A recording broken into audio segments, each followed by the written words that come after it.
ಮದುವೆಯಾದ ಸ್ವಲ್ಪ ದಿನಕ್ಕೆ ನನ್ನ ಗಂಡ ನೀನು ನನ್ನ ತಮ್ಮನ ಜೊತೆ ಅನೈತಿಕ ಸಂಬಂಧ ಹೊಂದಿದ್ದೀಯಾ ಅಂತ ನನಗೆ ಕಷ್ಟ ಕೊಡಲು ಆರಂಭಿಸಿದ. ನಾನು ಎಷ್ಟು ಹೇಳಿದರೂ ಯಾವ ಪುರಾವೆ ತೋರಿಸಿದರೂ ಅವನು ನಂಬಲು ಸಾಧ್ಯವಿಲ್ಲ.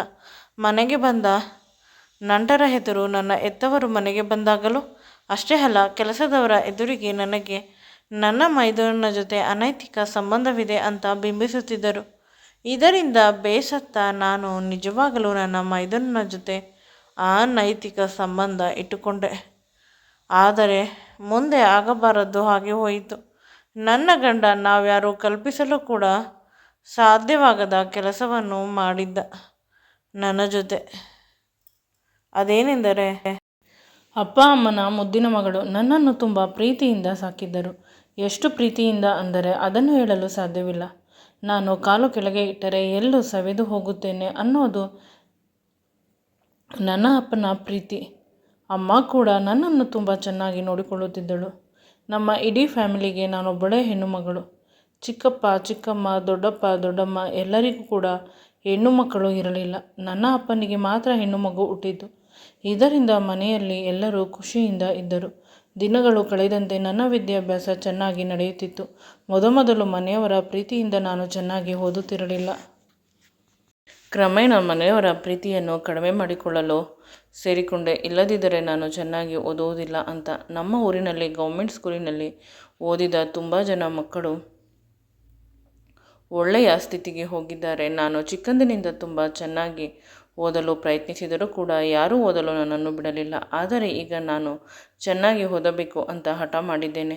ಇರುವುದು ಒಬ್ಬಳೇ ಮಗಳು. ಅಷ್ಟೊಂದು ಆಸ್ತಿ ಇದೆ. ಯಾರಿಗಾದರೂ ಕೊಟ್ಟು ಮದುವೆ ಮಾಡಿಬಿಟ್ಟರೆ ಆಸ್ತಿಯೆಲ್ಲ ನಮಗೆ ಬೇಕು ಅಂತ ಸಂಬಂಧಿಕರು ಮಾತನಾಡಿಕೊಳ್ಳುತ್ತಿದ್ದರು. ಅವರ ಮಾತುಗಳನ್ನು ಕೇಳಿಸಿಕೊಂಡು ನಾನು ಒಂದು ಹೊಸ ನಿರ್ಧಾರವನ್ನು ತೆಗೆದುಕೊಂಡೆ.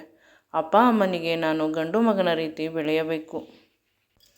ಅಪ್ಪ ಅಮ್ಮನನ್ನು ಸಾಕಬೇಕು. ಯಾವುದೇ ಕಾರಣಕ್ಕೂ ಇವರ ಮಾತುಗಳಿಗೆ ಕಟ್ಟುಬಿದ್ದು ಇವರಿಗೆ ಮದುವೆ ಆಗಬಾರದು. ಇತ್ತೀಚೆಗೆ ಅಮ್ಮನ ತಮ್ಮ ಅಂದರೆ ನನ್ನ ಸೋದರ ಮಾವ ವಯಸ್ಸಿನಲ್ಲಿ ಸ್ವಲ್ಪ ದೊಡ್ಡವನು. ಇನ್ನೂ ಮದುವೆ ಆಗಿಲ್ಲ. ನನಗೆ ವರಸೆ ಆಗಿದೆ. ಆಗಿಂದ ಹಾಗೆ ಬಂದು ಚಂದದ ತಿಂಡಿಗಳನ್ನು ತಂದುಕೊಡುತ್ತಾನೆ. ಊರಿನಲ್ಲಿರುವ ನನಗೆ ಇಷ್ಟವಾದ ಎಲ್ಲ ಸಾಮಾನುಗಳನ್ನು ತಂದುಕೊಡುತ್ತಾನೆ. ಮೊದಲು ನನಗೆ ಗೊತ್ತಾಗುತ್ತಿರಲಿಲ್ಲ. ಈಗ ಅಮ್ಮ ಯಾರದೋ ಜೊತೆ ಹೇಳುತ್ತಿದ್ದಳು, ಅವನು ತುಂಬ ಪ್ರೀತಿ ಮಾಡುತ್ತಾನೆ ಅವಳನ್ನು, ಅವಳಿಗೆ ಇಷ್ಟವಾದ ಸಾಮಾನುಗಳನ್ನು ತಂದುಕೊಡುತ್ತಾನೆ. ಅವರಿಬ್ಬರಿಗೂ 15 ವರ್ಷ ಗ್ಯಾಪ್. ಮದುವೆ ಮಾಡೋಣ ಅಂತ ಯೋಚಿಸುತ್ತಿದ್ದೇನೆ. ಈ ಮಾತನ್ನು ಕೇಳಿ ನಾನು ಬೆಚ್ಚಿದೆ. ಭಯವಾಯಿತು. ಅಪ್ಪನ ಬಳಿ ವಿಷಯದ ಬಗ್ಗೆ ಪ್ರಸ್ತಾಪಿಸಿದಾಗ ಅಪ್ಪ ಆ ರೀತಿ ಮಾಡುವುದಿಲ್ಲ. ನೀನು ಇಂಜಿನಿಯರ್ ಇಲ್ಲ ಡಾಕ್ಟರ್ ಆಗಬೇಕು. ಪೇಟೆಯಲ್ಲಿ ಹಾಸ್ಟೆಲ್ನಲ್ಲಿ ನಿನಗಾಗಿ ಒಂದು ಸೀಟನ್ನು ರಿಸರ್ವ್ ಮಾಡಿದ್ದೇನೆ. ಕಾಲೇಜು ಕೂಡ ಫಿಕ್ಸ್ ಆಗಿದೆ. ನೀನು ಯೋಚಿಸಬೇಡ, ಚೆನ್ನಾಗಿ ಓದು. ಪಾಕೆಟ್ ಮನಿ ಎಷ್ಟು ಬೇಕಾದರೂ ಕಳಿಸುತ್ತೇನೆ ಅಂತ ಹೇಳಿದರು. ಅಮ್ಮನಿಗೆ ಬೇರೆ ಊರಿಗೆ ನನ್ನನ್ನು ಕಳಿಸುವುದು ಇಷ್ಟವಿಲ್ಲ. ಅದರ ಬದಲು ಪಕ್ಕದ ಊರಿನಲ್ಲಿ ಕಾಲೇಜಿನಲ್ಲಿ ಆಕೆ PUC ಓದಿದ ನಂತರ ಮದುವೆ ಮಾಡಿದ್ದರೆ ಆಗುತ್ತಿತ್ತು. ಯಾವ ಸಾಮ್ರಾಜ್ಯ ಕಟ್ಟಬೇಕು ಇವಳು. ನಮ್ಮ ಜಮೀನಿನಲ್ಲಿ ಒಂದಷ್ಟು ಬಾಡಿಗೆ ಮನೆಗಳನ್ನು ಮತ್ತು ಅಂಗಡಿ ಮನೆಗಳನ್ನು ಕಟ್ಟಿಕೊಂಡಿದ್ದರೆ ಅದರಲ್ಲಿ ಬರುವ ಬಾಡಿಗೆಯಿಂದ ಅವಳು ಚೆನ್ನಾಗಿ ಬದುಕುತ್ತಾಳೆ ಅಂತ ಅಮ್ಮ ಬೊಬ್ಬೆ ಹೊಡೆಯಲು ಶುರು ಮಾಡಿದರು. ಆದರೆ ನಾನು ಮತ್ತು ಅಪ್ಪ ಬಗ್ಗಲಿಲ್ಲ. ಸ್ವಲ್ಪ ದಿನ ಗಟ್ಟಿಯಾಗೇ ಇದ್ದೆವು. ಹಾಸ್ಟೆಲ್ ಹೊಸದು, ತುಂಬ ಚೆನ್ನಾಗಿತ್ತು. ಅಲ್ಲಿ ತುಂಬ ಒಳ್ಳೆಯ ಗೆಳತಿಯರು ಆದರು. ಅವರು ಕೂಡ ನನ್ನ ರೀತಿ ಟಿಪಿಕಲ್ ಗರ್ಲ್ಸ್. ನನಗೆ ಅವರು ಅಡ್ಜಸ್ಟ್ ಆದರು, ಅವರಿಗೆ ನಾನು ಅಡ್ಜಸ್ಟ್ ಆದೆ. ಬದುಕು ಸುಂದರವಾಗಿ ಸಾಗುತ್ತಿತ್ತು. ಊರಿಗೆ ಬಂದಾಗ ಒಂದೆರಡು ದಿನ ಬೇಸರವಾದರೂ ನಂತರ ಅಡ್ಜಸ್ಟ್ ಆಗುತ್ತಿದ್ದೆ. ಅಮ್ಮನ ಕಾಟ ಜಾಸ್ತಿ. ಬೇಗ ವಿದ್ಯಾಭ್ಯಾಸ ಮುಗಿಸಿ ಇಲ್ಲಿಗೆ ಬಂದುಬಿಡು, ಡಿಗ್ರಿ ಅಂತ ಹೇಳುತ್ತಿದ್ದರು. ನಾನು ಕೇಳಿಸಿದರೂ ಕೇಳಿಸದಂತೆ ಇರುತ್ತಿದ್ದೆ. ನನ್ನ ಅಮ್ಮ ನನ್ನ ಮದುವೆ ಬಗ್ಗೆ ಚಿಂತಿಸುತ್ತಿದ್ದಳೆ ಜಾಸ್ತಿ. ಅಮ್ಮ ಇನ್ನು 3 ವರ್ಷದ ಮೇಲೆ ಮದುವೆ ಆಗುತ್ತೇನೆ ಅಂದರೆ ಅಮ್ಮ ಅಳಲು ಶುರು ಮಾಡಿದಳು. ಅವಳು ಕಣ್ಣೀರನ್ನು ಹಾಕುತ್ತಿದ್ದಳು. ನಾನು ಅವಳ ಕಣ್ಣೀರನ್ನು ಒರೆಸುತ್ತಿದ್ದೆ. ಅಮ್ಮ, ನಿನಗೆ ಗಂಡು ಮಕ್ಕಳಿಲ್ಲ. ನಾನೇ ಗಂಡು ಮಗನಾಗಿ ನಿನ್ನನ್ನು ಮತ್ತು ಅಪ್ಪನನ್ನು ಸಾಕುತ್ತೇನೆ. ನೀನು ಸುಮ್ಮನೆ ಇರು ಪ್ಲೀಸ್, ಬೇಸರ ಮಾಡಿಕೊಳ್ಳಬೇಡ ಅಂತ ಹೇಳಿ ಬರುತ್ತಿದ್ದೆ. ನನ್ನ ಗೆಳತಿಯ ಅಣ್ಣ ಅವಳನ್ನು ಪಿಕಪ್ ಮಾಡಲು ಬಂದ. ನಾನು ಅವನನ್ನು ನೋಡಿ ಬೆಚ್ಚಿದೆ. ತುಂಬ ಹ್ಯಾಂಡ್ಸಮ್ ಆಗಿದ್ದಾನೆ. ಮೊದಲ ಬಾರಿ ಒಂದು ಹುಡುಗನ ಕಡೆ ನನ್ನ ಮನವು ಓಡಿತು. ಅವಳನ್ನು ಕೇಳಿದಾಗ ನನ್ನ ಕಸಿನ್ ಬ್ರದರ್ ಅಂತ ಹೇಳಿದಳು. ಸ್ವಂತ ಅಣ್ಣ ಇಲ್ಲ ನನಗೆ ಅಂತ ಹೇಳಿದಾಗ ಅವರನ್ನು ನನಗೆ ಪರಿಚಯ ಮಾಡಿಸಿಕೊಡು ಅಂತ ಹೇಳಿದೆ. ಅವಳು ಪರಿಚಯ ಮಾಡಿಸಿಕೊಳ್ಳಲು ಸಮಯ ಸಿಕ್ಕಿಲ್ಲ. ಏಕೆಂದರೆ ಅವರ ಅಣ್ಣ ಇವಳನ್ನು ನೋಡಿದ ತಕ್ಷಣ ದುಬೈಗೆ ಹೊರಟು ಹೋದರು. ಅಲ್ಲಿ ಅವರು ಇಂಜಿನಿಯರ್ ಅಂತೆ. ನೆಕ್ಸ್ಟ್ ಟೈಮ್ ಬಂದಾಗ ನಾನು ಬೇಕಾದರೆ ಪರಿಚಯ ಮಾಡಿಸಿಕೊಡುತ್ತೇನೆ ಅಂತ ಹೇಳಿದಳು. ಆದರೂ ಕೂಡ ಆ ಮನುಷ್ಯನ ಮುಖ ನನ್ನ ಮುಖದಲ್ಲಿ ಯಾವಾಗಲೂ ಇರುತ್ತದೆ. ಮದುವೆ ಆದರೆ ಆ ರೀತಿಯ ಹುಡುಗನನ್ನು ಮದುವೆ ಆಗಬೇಕು ಅಂತ ಯೋಚಿಸುತ್ತಿದ್ದೆ. ನನ್ನ ವಿದ್ಯಾಭ್ಯಾಸ ನಡೆಯುತ್ತಿದೆ. ಇನ್ನು 1 ವರ್ಷದಲ್ಲಿ ನನ್ನ ಡಿಗ್ರಿ ಮುಗಿದು ಹೋಗುತ್ತದೆ. ಆದರೂ ಅವರ ಅಣ್ಣ ದುಬೈನಿಂದ ಬಂದಿಲ್ಲ. ಇವಳು ನನಗೆ ಪರಿಚಯ ಮಾಡಿಸಿಕೊಟ್ಟಿಲ್ಲ. ಇಂದು ಲಾಸ್ಟ್ ಡೇ ಕಾಲೇಜಿನಲ್ಲಿ. ನನ್ನ ಕಾಲೇಜಿನ ಸೀನಿಯರ್ ಬಂದು ಪ್ರಪೋಸ್ ಮಾಡಿದ. ಪ್ಲೀಸ್ ನನ್ನನ್ನು ಮದುವೆ ಆಗು ಅಂತ ನಾನು ಒಪ್ಪಲಿಲ್ಲ. ನನ್ನ ಮನಸ್ಸಿನಲ್ಲಿರುವುದು ನನ್ನ ಗೆಳತಿಯ ಅಣ್ಣ ಊರಿಗೆ ಹೋದರೆ ಅಮ್ಮ ಹೆಣ್ಣು ನೋಡುವ ಶಾಸ್ತ್ರವನ್ನು ಇಟ್ಟುಕೊಂಡಿದ್ದಳು. ನನ್ನ ಮನೆಗೆ ಗಂಡಿನ ಕಡೆಯವರು ಬಂದರು. ನನಗೆ ಇಷ್ಟವಿಲ್ಲ. ಅಮ್ಮನ ಬಲವಂತಕ್ಕೆ ಒಪ್ಪಿಕೊಂಡೆ. ಒಪ್ಪಿಕೊಳ್ಳುವ ಪ್ರಮೇಯ ಇರಲಿಲ್ಲ. ಇದೇ ಸಂದರ್ಭದಲ್ಲಿ ನನ್ನ ಗೆಳತಿಯ ಅಣ್ಣ ಗಂಡಾಗಿ ಬಂದಿದ್ದಾನೆ. ನಾನು ಒಪ್ಪಿಕೊಳ್ಳದೆ ಇರಲು ಸಾಧ್ಯವಿಲ್ಲ. ಆ ಹುಡುಗನ ಪರ್ಸ್ನಲ್ ಲೈಫ್ ಹೇಗೆ ಇದ್ದರೂ ಪರವಾಗಿಲ್ಲ. ಎಷ್ಟು ಜನ ಹುಡುಗಿಯರ ಹಿಂದೆ ಇದ್ದರೂ ಪರವಾಗಿಲ್ಲ. ಅಥವಾ ಅವನ ಸ್ವಭಾವದಲ್ಲಿ ಏನೇ ಬದಲಾವಣೆ ಇದ್ದರೂ ಪರವಾಗಿಲ್ಲ. ನಾನು ಅವನನ್ನು ಮದುವೆ ಆಗಲು ರೆಡಿ ಅಂತ ಮನಸ್ಸಿನಲ್ಲಿ ಅಂದುಕೊಂಡೆ. ಅಮ್ಮನನ್ನು ಒಪ್ಪಿಗೆ ಕೇಳುವುದಕ್ಕಿಂತ ಮುಂಚೆ ನಾನೇ ಅವಳಿಗೆ ಹೇಳಿದೆ, ಈ ಹುಡುಗನನ್ನು ಲಾಕ್ ಮಾಡು. ನಾನು ಇವನನ್ನೇ ಮದುವೆ ಆಗುವುದು. ಇವನು ಒಪ್ಪಿದರೆ ಅನ್ನುವ ವಿಷಯ. ಇವನನ್ನು ಒಪ್ಪಿಸು ಅಂತ ಅಮ್ಮನನ್ನು ಗಟ್ಟಿಯಾಗಿ ತಬ್ಬಿಕೊಂಡೆ. ಅಮ್ಮ ನಾನು ಹೇಳಿದ ಹಾಗೆ ಮಾಡಿದಳು. ಮದುವೆಗೆ ಎಲ್ಲರೂ ಒಪ್ಪಿಕೊಂಡರು. ನನಗೆ ನಾಚಿಕೆ ಆಗುತ್ತಿತ್ತು. ನಾನು ರೂಮಿನಿಂದ ಹೊರಗಡೆ ಬಂದಿಲ್ಲ. ಇದಾದ 1 ತಿಂಗಳಿಗೆ ಮದುವೆ ಇತ್ತು. ಆದರೆ ಈ ಸಮಯದಲ್ಲಿ ನಾನು ಹೊಸ ಕೆಲಸಕ್ಕೆ ಸೇರಿಕೊಂಡಿದ್ದೆ. ಅದಕ್ಕಾಗಿ ಬೆಂಗಳೂರಿಗೆ ಬಂದು ಸೇರಿಕೊಂಡೆ. ಆದರೆ ಅಮ್ಮ ಮತ್ತು ಅಪ್ಪ ನನ್ನ ಮದುವೆ ಕೆಲಸಗಳನ್ನು ಮಾಡುತ್ತಿದ್ದರು. ಹೊಸ ಕೆಲಸ ಆಗಿದ್ದರಿಂದ ತುಂಬ ಕೆಲಸ ಇತ್ತು. ನನಗೆ ಬಿಡುವು ಸಿಗುತ್ತಿರಲಿಲ್ಲ. ನನ್ನ ಮದುವೆಯ ಶಾಪಿಂಗ್ ಅನ್ನು ನಾನು ಎಂಜಾಯ್ ಮಾಡಿಲ್ಲ. ಅಪ್ಪ ಅಮ್ಮ ನನ್ನ ಎಲ್ಲ ಕೆಲಸವನ್ನು ಮಾಡಿದರು. ಮದುವೆ ದಿನ ಬಂದೇ ಬಿಟ್ಟಿತು. ನಾನು ಖುಷಿಯಾಗಿ ತುಂಬ ಚೆನ್ನಾಗಿ ಮದುಮಗಳಾಗಿ ರೆಡಿಯಾಗಿ ಹೋದೆ. ಆದರೆ ನನ್ನವನು ಬಾಗಿನಲ್ಲೇ ನಿಂತಿದ್ದ.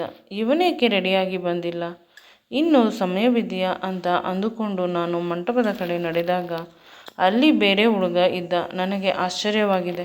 ಅಮ್ಮನನ್ನು ಕರೆದು ಕೇಳಿದಾಗ, ಇವನೇ ನಿನ್ನ ಹುಡುಗ, ನೀನು ಏಕೆ ಕೇಳುತ್ತಿದ್ದೀಯಾ? ಹೆಣ್ಣು ನೋಡಲು ಇವನು ಬಂದಿದ್ದ, ಮರೆತು ಬಿಟ್ಟಿದ್ದೀಯಾ? ಇವನೇ ನಿನ್ನ ಹುಡುಗ ಅಂದಾಗ ಅವನು ಅಂತ ತೋರಿಸಿದೆ. ಅವನು ಅವನ ತಮ್ಮ. ಈಗ ನನಗೆ ಈ ಮದುವೆ ಬೇಡ ಅಂತ ಬಾಯಿಂದ ಏನೋ ಹೇಳಲು ತೆಗೆದೆ. ಅಷ್ಟರಲ್ಲಿ ಅಮ್ಮ ನನ್ನ ಬಾಯಿ ಮುಚ್ಚಿದಳು. ನಿನ್ನ ಅಪ್ಪನಿಗೆ ಹಾರ್ಟ್ನಲ್ಲಿ ಸಮಸ್ಯೆ ಇದೆ ಅಂತ ಹೇಳುತ್ತಿದ್ದಾರೆ. ಬಾಯಿ ಮುಚ್ಚಿಕೊಂಡು ಮದುವೆ ಆಗು. ಆ ಹುಡುಗ ಈ ಹುಡುಗ ಅಂತ ರಂಪ ಮಾಡಬೇಡ. ನನ್ನ ತಾಳಿ ಉಳಿಸು ಅಂತ ಅಮ್ಮ ತನ್ನ ತಾಳಿಯನ್ನು ತೋರಿಸಿ ನನಗೆ ಕೈ ಮುಗಿದಳು. ಆ ಸಮಯದಲ್ಲಿ ಏನಾಯಿತು ತಿಳಿದಿಲ್ಲ. ಅಷ್ಟೊಂದು ದುಃಖ, ನೋವು.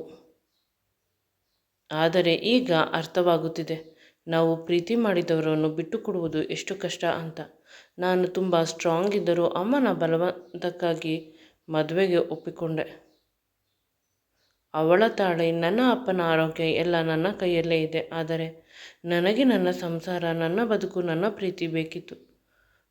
ಮದುವೆ ಅರೆಕ್ಷಣದಲ್ಲೇ ನಡೆದು ಹೋಯಿತು. ಆದರೆ ಈ ಮದುವೆಗೆ ನನಗೆ ಒಪ್ಪಿಗೆ ಇಲ್ಲ. ತುಂಬ ಬೇಸರದಿಂದಲೇ ನಾನು ಗಂಡನ ಮನೆಯ ಕಡೆ ನಡೆದೆ. ಅಪ್ಪ ಅಮ್ಮ ಖುಷಿಯಿಂದ ಅಳುತ್ತಿದ್ದರು.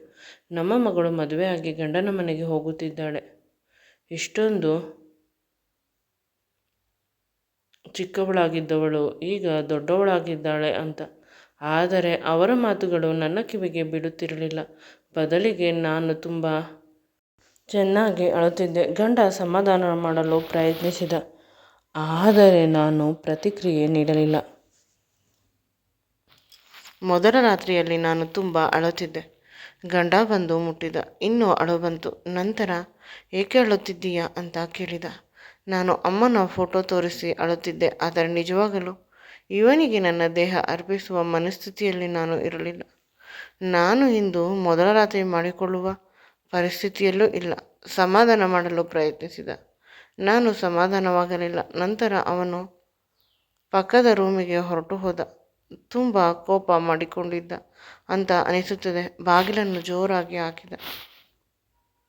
ಇಲ್ಲೇ ಮಲಗೆ ಅಂದರೆ ಏನು ಪ್ರತಿಕ್ರಿಯೆ ನೀಡಲಿಲ್ಲ. ಅವನಿಗೆ ಕೋಪ ಬಂದಿರುವುದು ಸಹಜ. ಆದರೆ ನನ್ನ ಪರಿಸ್ಥಿತಿಯನ್ನು ಅರ್ಥ ಮಾಡಿಕೊಳ್ಳಬೇಕಿತ್ತು. ಇವನ ಜೊತೆ ಬದುಕಬೇಕು ಅಂದರೆ ಪ್ರತಿ ವಿಷಯದಲ್ಲೂ ಇವನು ಹೇಳಿದ ಹಾಗೆ ನಾನು ನಡೆದುಕೊಳ್ಳಬೇಕು. ಇಲ್ಲವಾದರೆ ಇವನಿಗೆ ತುಂಬ ಚೆನ್ನಾಗಿ ಕೋಪ ಬರುತ್ತದೆ ಅಂತ ಭಯವಾಯಿತು. ರಾತ್ರಿಯೆಲ್ಲ ನಿದ್ರೆ ಮಾಡಿಲ್ಲ. ಬೆಳಗ್ಗೆ ಎದ್ದಾಗ ರಾತ್ರಿ ನಡೆದಿದ್ದು ಒಂದು ಕೆಟ್ಟ ಕನಸು ಅಂತ ಅನ್ನಿಸಲು ಶುರುವಾಯಿತು. ಅವಳಿಗೆ ಬೇಜಾರಾಯಿತು. ಒಂದೇ ದಿನದಲ್ಲಿ ನನ್ನ ಬದುಕು ಇಷ್ಟು ಬದಲಾಗಿದೆ. ಒಂದೆರಡು ದಿನ ಸುಮ್ಮನೆ ಇರುತ್ತೇನೆ, ನೋಡುತ್ತೇನೆ ವಿಷಯ ಎಲ್ಲಿ ಹೋಗುತ್ತದೆ ಅಂತ. ಅವಳು ರೆಡಿಯಾಗಿ ಹೊರಗೆ ಬರುವುದರ ಒಳಗೆ ಅವಳ ಗಂಡ ಮನೆಯ ಸದಸ್ಯರನ್ನು ಕೂರಿಸಿಕೊಂಡು ನ್ಯಾಯ ಪಂಚಾಯಿತಿ ಮಾಡುತ್ತಿದ್ದ. ಇವಳು ನನ್ನನ್ನು ಪ್ರೀತಿ ಮಾಡುತ್ತಿಲ್ಲ, ಇವಳು ಬೇರೆಯವರ ಜೊತೆ ಸಂಬಂಧ ಇಟ್ಟುಕೊಂಡಿದ್ದಾಳೆ. ಅದಕ್ಕೆ ರಾತ್ರಿ ಪೂರ್ತಿ ನನ್ನನ್ನು ಇನ್ನೊಂದು ರೂಮಿನಲ್ಲಿ ಮಲಗುವಂತೆ ಮಾಡಿದಳು. ವಿಷಯ ಏನು ಅಂತ ಕೇಳಿ. ಅಥವಾ ನಾನು ರೂಮಿನಲ್ಲಿ ಇರಲಿಲ್ಲ. ಆ ಸಮಯದಲ್ಲಿ ಇವಳ ಬಾಯ್ ಫ್ರೆಂಡ್ ಬಂದು ಇವಳ ಜೊತೆ ದೈಹಿಕ ಕ್ರಿಯೆ ಮಾಡಿರಬಹುದು ಅಂತ ಜೋರಾಗಿ ಕಿರುಚುತ್ತಾ ಮಾತನಾಡುತ್ತಿದ್ದಾನೆ. ಅವನ ತಮ್ಮ ಬಂದು ಸಮಾಧಾನ ಮಾಡಲು ಪ್ರಯತ್ನಿಸುತ್ತಿದ್ದಾನೆ. ಎಷ್ಟೇ ಸಮಾಧಾನ ಮಾಡಿದರೂ ಸಮಾಧಾನವಾಗುತ್ತಿಲ್ಲ. ಆಗ ತಿಳಿಯಿತು ಎಲ್ಲೋ ಏನೋ ಹೆಚ್ಚು ಕಡಿಮೆ ಆಗಿದೆ ಅಂತ. ಬದುಕು ಸುಂದರವಾಗಿದೆ ಅಂತ ಅಂದುಕೊಳ್ಳುವುದರ ಒಳಗೆ ಇಷ್ಟೊಂದು ಎಡವಟ್ಟಾಗಿದೆ. ಎಲ್ಲಕ್ಕಿಂತ ಹೆಚ್ಚಾಗಿ ನನ್ನ ಗಂಡ ಅವನ ತಮ್ಮನ ಬಗ್ಗೆ ಕೆಟ್ಟದಾಗಿ ಜನಗಳ ಎದುರಿಗೆ ಹೇಳಿದ. ನೀನು ಇವಳ ಜೊತೆ ರಾತ್ರಿ ಪೂರ್ತಿ ಮಲಗಿದ್ದೀಯ. ನಿಮ್ಮಿಬ್ಬರಿಗೂ ಅನೈತಿಕ ಸಂಬಂಧವಿದೆ. ನಾನು ಯಾವುದೇ ಕಾರಣಕ್ಕೂ ನಿಮ್ಮಿಬ್ಬರನ್ನು ಕ್ಷಮಿಸುವುದಿಲ್ಲ ಅಂತ ತಮ್ಮನ ಕೆನ್ನೆಗೆ ಚೆನ್ನಾಗಿ ಹೊಡೆದು ಮನೆಯಿಂದ ಹೊರಟು ಹೋದ. ಇದನ್ನೆಲ್ಲ ಅಲ್ಲಿ ಇದ್ದವರು ನೋಡುತ್ತಾ ದಂಗಾದರು. ನಿಜವಾಗಲೂ ಅವನು ಹೇಳಿದ್ದು ನಿಜವಾ? ನೀವು ಅನೈತಿಕ ಸಂಬಂಧ ಇಟ್ಟುಕೊಂಡಿದ್ದೀರಾ ಅಂದಾಗ ನಾವಿಬ್ಬರು ಅಳುತ್ತಾ ಇಲ್ಲ ಇಲ್ಲ ಅಂತ ಹೇಳಿದೆ. ಆದರೆ ಯಾರೂ ಕೂಡ ನಮ್ಮನ್ನು ನಂಬುತ್ತಿಲ್ಲ. ಮೊದಲಿನಿಂದಲೂ ನನಗೆ ಅನುಮಾನ ಇತ್ತು ನೀವು ಏನಾದರೂ ಮಾಡುತ್ತೀರಾ ಅಂತ. ಅದೇ ರೀತಿ ಆಗಿದೆ. ಇದೇ ರೀತಿ 2-3 ಬಾರಿ ಆಯಿತು. ನಾವು ಎಷ್ಟು ಹೇಳಿದರೂ ಕೂಡ ಅವರೆಲ್ಲ ಕೇಳುತ್ತಿಲ್ಲ. ಮನೆಗೆ ಅಮ್ಮನಿಗೆ ಫೋನ್ ಮಾಡಿ ನಾನು ಮಾತನಾಡಿದ್ದು, ನನ್ನ ಗಂಡ ಮಾತನಾಡಿದ್ದು, ಮನೆಯಲ್ಲಿ ನಡೆದ ನ್ಯಾಯ ಪಂಚಾಯಿತಿ ಇದನ್ನೆಲ್ಲ ರೆಕಾರ್ಡ್ ಮಾಡಿದ್ದೆ. ಆ ವಿಡಿಯೋವನ್ನು ಕಳಿಸಿದಾಗ ಅಮ್ಮ ದಂಗಾದಳು. ಮನೆ ಕೆಲಸ ಮಾಡುವಾಗ ಗಂಡಸರು, ಕೂಲಿ ಕೆಲಸ ಮಾಡುವ ಹೆಂಗಸರು ಕೂಡ ಇಷ್ಟು ಗಲೀಜಾಗಿ ಇರುವುದಿಲ್ಲ.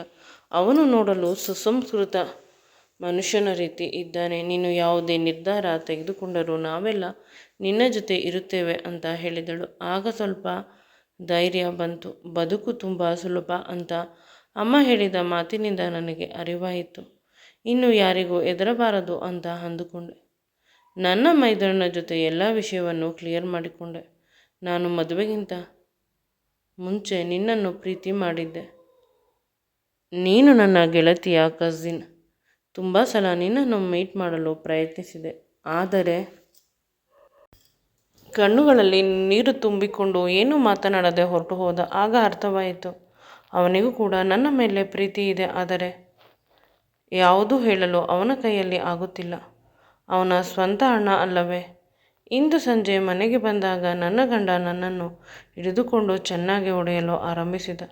ನೀನು ಇವನು ಮನೆಯಲ್ಲೇ ಸೇರುವುದು ತಪ್ಪು, ಆದರೂ ಸೇರುತ್ತೀರಾ, ಅದು ಸಾಲುವುದಿಲ್ಲ ಅಂತ ಪಾರ್ಕ್ಗಳಲ್ಲಿ ಮೀಟ್ ಮಾಡುತ್ತಿದ್ದೀರಾ, ನಿಮ್ಮನ್ನು ಎಂದು ನಾನು ಕ್ಷಮಿಸುವುದಿಲ್ಲ ಅಂತ ಜೋರಾಗಿ ಕಿರುಚಿದ. ಅಷ್ಟೇ ಅಲ್ಲ, ನನಗೆ ಹೊಡೆಯಲು ಆರಂಭಿಸಿದ. ಆಗ ನನ್ನ ಮೈದುನ ಬಂದು ನನ್ನ ರಕ್ಷಣೆ ಮಾಡಿದ. ನನ್ನನ್ನು ಕಾಪಾಡಿ ರೂಮಿಗೆ ಕರೆದುಕೊಂಡು ಹೋದ. ರೂಮಿನ ಬಾಗಿಲನ್ನು ಜೋರಾಗಿ ಹೊಡೆಯುತ್ತಿದ್ದಾನೆ. ನನ್ನ ಗಂಡ ತೆಗೆದಿಲ್ಲ ರೂಮಿನ ಬಾಗಿಲನ್ನು. ಆಗ ದೊಡ್ಡ ಅವಾಂತರ ನಡೆದು ಹೋಯಿತು. ಹೊರಗೆ ಇರುವವರಿಗೆ ಹೇಳುತ್ತಿದ್ದಾನೆ, ನನ್ನ ಗಂಡ, ನನ್ನ ಹೆಂಡತಿ ಅವನ ಜೊತೆ ಅಕ್ರಮ ಸಂಬಂಧ ಇಟ್ಟುಕೊಂಡಿದ್ದಾಳೆ, ಅವಳು ತುಂಬ ಕೆಟ್ಟವಳು ಅಂತ ತಲೆ ಹೊಡೆದುಕೊಳ್ಳುತ್ತಿದ್ದಾನೆ. ಆಗ ನನ್ನ ಮೈದುನ ಹೇಳುತ್ತಾನೆ, ಈ ಮದುವೆ ಸೆಟ್ ಮಾಡಿರುವುದು ನನಗೆ ತಿಳಿದಿರಲಿಲ್ಲ. ಅಣ್ಣ ಮಾನಸಿಕ ಅಸ್ವಸ್ಥ. ನಿಮ್ಮ ಮನೆಯಲ್ಲಿ ಸರಿಯಾದ ವಿಷಯ ತಿಳಿಯದೆ ಮದುವೆ ಮಾಡಿಕೊಟ್ಟಿದ್ದಾರೆ. ಆದರೆ ಅಣ್ಣನ ಸಮಸ್ಯೆ ಅಷ್ಟೊಂದು ಇರಲ್ಲ. ಯಾವಾಗಲೂ ಅವನಿಗೆ ಇಷ್ಟವಾದ ವಿಷಯ ನಡೆದಿಲ್ಲವಾದರೆ ಇತ್ತೀಚೆಗೆ ಅವನು ಸರಿಯಾಗಿ ಹಠ ಮಾಡುತ್ತಾನೆ. ಇದನ್ನು ಕೇಳಿ ನನಗೆ ಭಯವಾಗಿ ನನ್ನ ಮೈದುನನ್ನು ಗಟ್ಟಿಯಾಗಿ ತಬ್ಬಿಕೊಂಡೆ. ನಾನು ಪ್ರೀತಿ ಮಾಡಿದ್ದು ನಿನ್ನನ್ನು. ಪ್ಲೀಸ್, ನಿನ್ನ ಜೊತೆ ಬದುಕುವ ಅವಕಾಶ ಮಾಡಿಕೊಡು. ನಾವಿಬ್ಬರು ಬೇಕಾದರೆ ವಿದೇಶಕ್ಕೆ ಹೊರಟು ಹೋಗೋಣ. ಮದುವೆ ಆದ ಮೇಲೆ. ಅದಕ್ಕೆ ನನ್ನ ಮೈದುನ ಏನೂ ಮಾತನಾಡದೆ ಒಪ್ಪಿಕೊಂಡ. ಅಂದು ರಾತ್ರಿ ನಿಜವಾಗಲೂ ನಾವಿಬ್ಬರು ಒಂದಾದೆವು. ನನ್ನ ಗಂಡ ಯಾವಾಗಲೂ ಅವಮಾನ ಮಾಡುತ್ತಾನೆ. ಇಂದು ಅದನ್ನು ನಿಜ ಮಾಡಿದೆ. ಇದಾದ ಸ್ವಲ್ಪ ದಿನಕ್ಕೆ ನನ್ನ ಗಂಡನ ಹೆಲ್ತ್ ಡಾಕ್ಯುಮೆಂಟ್ಸನ್ನು ತೆಗೆದುಕೊಂಡು ಡೈವೋರ್ಸ್ಗೆ ಅಪ್ಲೈ ಮಾಡಿದೆ. ಅವನು ಮಾನಸಿಕ ಅಸ್ವಸ್ಥವಾಗಿರುವುದರಿಂದ ಡೈವೋರ್ಸ್ ಆಯಿತು, ಯಾವುದೇ ಸಮಸ್ಯೆ ಇಲ್ಲದೆ. ಅವನನ್ನು ಆಸ್ಪತ್ರೆಗೆ ಸೇರಿಸಿ ಟ್ರೀಟ್ಮೆಂಟ್ ಕೊಡಿಸಬೇಕು ಅಂತ ಜಡ್ಜ್ಮೆಂಟ್ ಆಯಿತು. ಕೋರ್ಟಿನಲ್ಲಿ ನನ್ನ ಸೆಟಲ್ಮೆಂಟ್. ನಾನು ಯಾವುದೇ ಜೀವನ ಅಂಶ ತೆಗೆದುಕೊಂಡಿಲ್ಲ. ಇದಾದ ಸ್ವಲ್ಪ ದಿನಕ್ಕೆ ನಾನು ಮತ್ತು ನನ್ನ ಮೈದುನ ಹಿರಿಯರ ಸಮ್ಮುಖದಲ್ಲಿ ಮದುವೆ ಆದೆವು. ಇಬ್ಬರು ವಿದೇಶಕ್ಕೆ ಹೋದೆವು. ಅಮ್ಮನನ್ನು ಅಪ್ಪನನ್ನು ಸ್ವಲ್ಪ ವರ್ಷಗಳ ಕಾಲ ಆದ ಮೇಲೆ ಫಾರಿನ್ಗೆ ಕರೆಸಿಕೊಂಡೆವು. ಇನ್ನು ಇಲ್ಲೇ ಇದ್ದರೆ ಸಂಬಂಧಿಕರು ಅಪ್ಪನ ತಲೆಯನ್ನು ಕೆಡಿಸಿ ನಮಗೆ ಕಷ್ಟ ಕೊಡುತ್ತಾರೆ ಬದುಕಲು ಅಂತ. ನನ್ನ ಮೊದಲ ಗಂಡ ಈಗ ಮೊದಲಿಗಿಂತ ಪರವಾಗಿಲ್ಲವಂತೆ. ನನ್ನ ಅತ್ತೆ ಮಾವ ಅವನಿಗೂ ಕೂಡ ಮದುವೆ ಮಾಡಲು ಹೆಣ್ಣನ್ನು ಹುಡುಕುತ್ತಿದ್ದಾರೆ. ಕಷ್ಟವಾದರೂ ನಿಧಾನವಾದರೂ ನಾನು ಇಷ್ಟಪಟ್ಟಿದ್ದ ಹುಡುಗ ನನಗೆ ಸಿಕ್ಕಿದ. ಮೊದಲು ಸ್ವಲ್ಪ ಕಷ್ಟವಾದರೂ ಇಬ್ಬರು ಈಗ ಚೆನ್ನಾಗಿ ಹೊಂದಿಕೊಂಡು ಬಾಳುತ್ತಿದ್ದೇವೆ. ಈ ಬದುಕು ಈಗ ಸುಂದರವಾಗಿದೆ. ಈ ವಿಡಿಯೋ ನಿಮಗೆ ಇಷ್ಟವಾಗಿದ್ದಲ್ಲಿ ದಯವಿಟ್ಟು ನನ್ನ ಚಾನಲನ್ನು ಲೈಕ್ ಮಾಡಿ, ಶೇರ್ ಮಾಡಿ ಮತ್ತು ಸಬ್ಸ್ಕ್ರೈಬ್ ಮಾಡಿ.